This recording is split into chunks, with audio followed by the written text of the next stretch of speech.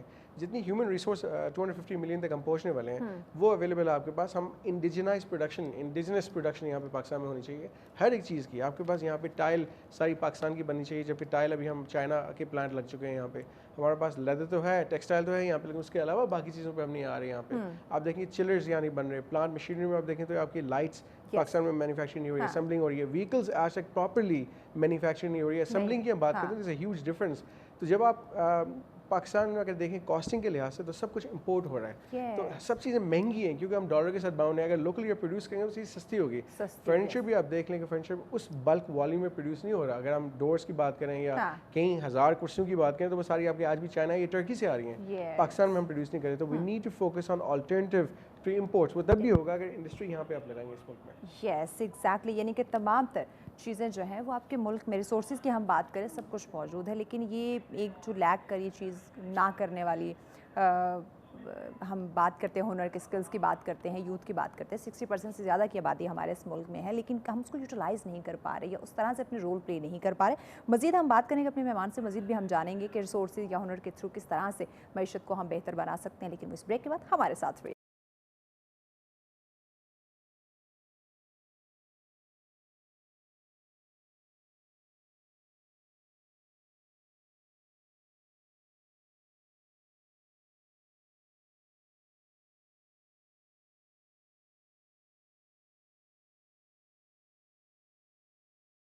Welcome back ناظرین, آپ دیکھ رہے ہیں سچ سویرا. ہمارا آج کا تیسرا ٹاپک جس پہ ہم بات کر رہے ہیں, ہماری اکانومی کو ہم کس طرح سے اسٹرانگ کر سکتے ہیں, اس پہ بات کی جا رہی ہے. ٹیکس کی کتنی اہمیت ہے اس پہ بات کی جا رہی ہے. یا سر جیسے آپ نے کہا بہت سارے ریسورسز ہیں یہاں ہمارے ملک کے اندر, سرمایہ کاری کی بات کی جائے, سرمایہ کاروں کی بات کی جائے, تو وہ انویسٹ کیوں نہیں کر رہے اپنے ملک کے اندر؟ Again there is a huge trust deficit. لوگ یہ سوچتے ہیں کہ یہ پیسہ ضائع ہوگا. لیک آف ون ونڈو ہے یہاں پہ. ایک انویسٹر چاہے لوکل ہو یا باہر سے آئے, اس کو یہ نہیں سمجھ آتی کہ میں نے کس سے ڈیل کرنا ہے, چاہے ایک ادارہ ہوگا یا 10 ادارے ہوں گے. اور ایکچوئل ہے یہ کہ ایک پالیسی میکر, چاہے اسلام آباد میں ہم سی ڈی اے کی بات کریں, پھر آپ نے جا کے انوائرمنٹ سے بات کرنی ہے, ای پی اے سے, منسٹر آف انٹیریئر الگ سے آپ کو کہے گا, پھر آپ نے شاید جانا ہو ان کے پاس, انوائرمنٹ والوں کے پاس, پھر آپ نے جانا ہو آئی ایس کو کے پاس جانا ہوگا, وابڈا سے الگ. You don't have time. ایک انویسٹر کے پاس اتنا ٹائم نہیں ہوتا کہ وہ خوار ہو. Same thing applies to F B R, کہ ہمارے جو ٹیکس سسٹم ہے اتنا کمپلیکیٹڈ ہے کہ لوکل بزنس مین, کیا فارن کوئی سائنسدان بھی آ کے اس کو سمجھ آئے تو بڑی بات ہے. ہم جیسے لوگ بھی ٹیکس کنسلٹنٹ ہائر کرتے ہیں, اور یہ جو ڈیفیسٹ ہے کمپلیکیٹ کر دیا جاتا ہے کہ اگلے کو اس تک پہنچنے میں یا اس پروسیجر کو مکمل کرنے میں ہی وہ اتنا وقت لگ جاتا ہے کہ وہ پھر نہیں کرنا چاہتا, کیونکہ کسی کے پاس اتنا ٹائم اور پیشنس اویلیبل نہیں ہے, خاص کر کے بزنس مین. ساتھ ساتھ جو آج آپ کی لرننگ کاسٹ ہے 21 سے 22% کی ہم بات کرتے ہیں, چاہے آپ نئی فیکٹری لگائیں, پلانٹ لگائیں, یا آپ ریئل اسٹیٹ میں کوئی پروجیکٹ کریں گے, آپ نہیں کر سکتے. 21% کوئی بھی پے بیک نہیں کر سکتا. اگر باقی ممالک سے آپ کمپیئر کریں تو باقی میکسیمم 5-6% انٹرسٹ ریٹ چارج کرتے ہیں آپ کو, چاہے آپ یو کے میں ہو یا یو ایس میں ہو. آج بہت زیادہ ہے. سیکنڈلی جو ہمارے آج کل آپ دیکھیں جو لوکل مارکیٹ کے اندر ایک ہیوج ایک سلو ڈاؤن آیا ہوا ہے because of taxes. Again taxation ہم نے خاص کر کے اسی سیکٹر پہ ڈالا جو کنٹریبیوٹ کر رہا ہے. آپ دیکھیں ریئل اسٹیٹ سیکٹر ہے, اس میں نان فائلرز کا ٹیکس آپ نے انکریز کر دیا. جو ہم کہتے ہیں مہنگائی ہے, 40% سے زیادہ آپ کی انفلیشن ہے پاکستان میں. آپ ان ممالک کو دیکھ لیں, انگلینڈ میں 11% ہوگی, 12% کر لیں. سوئٹزرلینڈ میں دیکھیں 3% ہے. پاکستان میں آپ نے last year super tax impose کیا تھا, اس سال اس کو آپ انکریز کر کے 10 ایئرس پہ لے کے گئے. یہ مہنگائی وہ پاس آن کریں گے, یہ ٹیکس کی جو امپلیکیشن ہے وہ پاس آن کر دیں گے ایک عام کنزیومر کے اوپر, اس کے علاوہ مجھے سے کلائنٹ کے اوپر. تو میں سمجھ رہا ہوں کہ یہ ہم نے اپنی مارکیٹ کے اندر انہیں کو اسکویز کرنے کی کوشش کی ہے جو آلریڈی کنٹریبیوٹ کر رہے ہیں. اور اسی بجٹ کے اوپر آپ اگر بات کریں تو جو آپ نے سیلریز انکریز کر دی ہے, میرا سوال ہے گورنمنٹ کے پاس پیسے ہیں نہیں, یہ پیسے ہم جیسے ٹیکس پیئر سے لے کے وہ دیں گے, تو کیا یہ فیئر ہے؟ میں سمجھ رہا ہوں ناجائز ہے اور سسٹینیبل نہیں ہے. پھر آپ کی اور پالیسیز ہیں کہ آپ 10 ارب کے لیپ ٹاپس دیں گے. آپ دیکھیں مین جو چیز ہے اس ملک کے اندر وہ آپ ہیلتھ کیئر پہ اسپینڈ کریں اور ایجوکیشن پہ اسپینڈ کریں. ہمیں ٹیکنیکل اسکل کی ضرورت ہے, چاہے وہ گورنمنٹ انسٹیٹیوشنز ہوں یا پرائیویٹ ہوں. ہم یہاں پہ چارٹرڈ اکاؤنٹنٹس بنائیں, ہم یہاں پہ civil engineer, mechanical engineer, electrical engineers, ہم وکیل, ڈاکٹرز بنائیں, کیونکہ ایک ٹیکنیکل شعبے کی نہ صرف پاکستان بلکہ باہر ممالک میں بھی ضرورت ہے. کینیڈا آپ کو امیگریشن آفر کر رہا ہے, مڈل ایسٹ آپ کو ویزاز آفر کر رہا ہے. تو ان کو یہ نہیں میں کہہ رہا کہ برین ڈرین ہم ایکسپورٹ کریں, لیکن اگر ضرورت پڑتی ہے تو کوئی باہر بھی جا سکتا ہے اگر اس کے پاس یہ اسکل اور یہ ہنر ہو, ٹیکنیکل ہنر ہو. جنرل ایم ایز یا بی ایز یا بی بی ایز کا کوئی فائدہ نہیں ہے, نہ صرف پاکستان میں بلکہ ان کی باہر بھی ضرورت نہیں ہے. سو گو فار دوز پروفیشنز جو جاب آپ کے پاس آئے, جائے آپ جاب کو ڈھونڈیں, کیونکہ ہمارے پاس بہت ٹیلنٹ ہے پاکستان میں اس میں. میں سمجھ رہا ہوں کہ اس کے ساتھ جو ایک امپورٹنٹ اسپیکٹ ہے وہ پالیسی. ہم آج تک پاکستان کو ٹورزم پالیسی نہیں دے سکے. اگر ٹورزم کی پالیسی ہو, آپ سبسڈی آفر کریں امپورٹس پہ, ڈیوٹیز, کسٹمز, تو میں سمجھ رہا ہوں کہ $40 ارب سے زیادہ ہم کنٹریبیوٹ کر سکتے ہیں GDP میں صرف ناردرن ریجن میں. باقی ساؤتھ بھی آپ کے پاس ہے, آپ کے پاس بھالپور میں ڈیزرٹس ہیں, سہارز ہیں, سفاریز ہم آفر کر سکتے ہیں جیسے دبئی آفر کر رہا ہے. آپ اگر بات کریں کراچی کی تو کوسٹ لائن دیکھ لیں, 900 کلومیٹر کی کوسٹ لائن ہے. ایک اور ایسپیکٹ ہے بلو واٹر اکانومی, فشریز کے اوپر ہم کام کر سکتے ہیں, ہم وہاں پہ منرلز ایکسپلور کر سکتے ہیں. سولر پینلس پہ ہم کام نہیں کر رہے, ہم نے سبسڈی تو آفر کی ہے ان کے بیٹریز کے اوپر, لیکن why not manufacture them in Pakistan. Same thing with EVs, future EVs کا ہے. ہم اگر ریڈیوس کر دیں کاسٹ کو یا زمین لیز پہ دے دیں اچھے ریٹس پہ, تو ایک بندہ پلانٹ پاکستان میں لگا سکتا ہے, کیونکہ سینٹرل ایشیا کو ہم یہاں سے کیٹر فور کر سکتے ہیں, ایکسپورٹ کر سکتے ہیں یہاں سے. سن کے مطلب ایک خوشی بھی ہوتی ہے کہ ماشاءاللہ آپ کے ملک پاکستان کے اندر وہ تمام ریسورسز کی جن کے ہم بات کریں وہ موجود ہیں. آپ کے ٹیلنٹ کی بات کرتے ہیں, ہنر کی بات کرتے ہیں, وہ آپ کے یوتھ آپ کے پاس موجود ہے. ہم یہاں پہ سرمایہ کاروں کی بات کرتے ہیں, موجود ہے. موسم کی بات کریں, آپ کے پاس ہر طرح کا موسم ہے. لینڈ کی بات کریں, ہر طرح کی آپ کے پاس زمین ہے. اتنی خوبصورتی اس ملک کے اندر, یعنی کہ کسی چیز کی کمی نہیں ہے. تو یہ وجہ نہیں, وجوہات میں جانوں گی, پھر ہم اس پالیسی کی طرف کیوں نہیں آ پا رہے؟ دیکھیں میں سمجھ رہا ہوں کہ جو گورنمنٹ کا آسان راستہ ہے وہ کسی بھی لینڈر کے پاس جانا اور وہاں سے جا کے بھیک مانگنا, اور یہ ہمارے لیے امبیرسمنٹ ہوتی ہے کیوں پاکستان کے پاس بہت کیپیسٹی ہے, اسکل. دیکھیں اگر ہمارا ہمسایہ ملک بنگلہ دیش کی ایگزامپل لے لیں, 160 ملین کی آبادی ہے ان کے پاس, رقبہ بھی کم ہے, لیکن وہ ہم سے زیادہ ایکسپورٹ کر رہے ہیں. 50 ارب کے قریب ایکسپورٹ کر رہے ہیں, 35 ارب کے قریب ان کے پاس ریزروز موجود ہیں. دیکھیے پاکستان نہیں کر سکتا because of flawed policy. Flawed policy کی وجہ سے آج تک FDI پراپرلی نہیں آ رہی, فارن ریمیٹنس یہاں پہ نہیں آ رہے. تو ہمیں پیسوں کی ضرورت ہے, اور اپنے پاکستانی ہمیں لگائیں گے پیسے یہاں پہ. لیکن دیکھیں اگر ٹرکی میں ارتھ کوئک میں $30 ملین آپ کا ایک پاکستانی دے سکتا ہے. پیغام ایڈ کر دیجیے گا.